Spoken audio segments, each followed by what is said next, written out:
the build-up to Bonfire Night, what are the key things for you to remember? To not put any batteries or fireworks, because they could explode.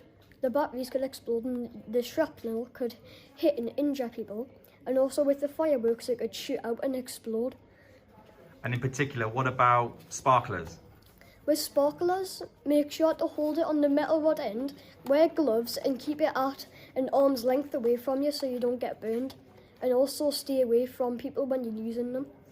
Otherwise you could end up burning other people as well.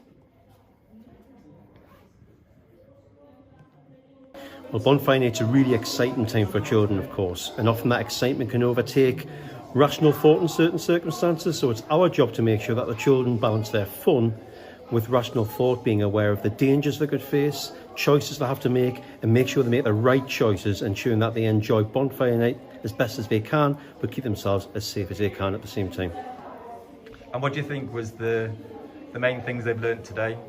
They've learned about consequences today. They are well aware of the fun side of Bonfire Night. They are well aware of the excitement of fireworks, but they face the real consequences of what can happen if things go wrong today, led by experts and led by evidence. They've had some fantastic experiences in the role play areas. It's kept it very, very real for them. And I can tell by the amount of questions that they've asked and their responses that they've taken an awful lot on board.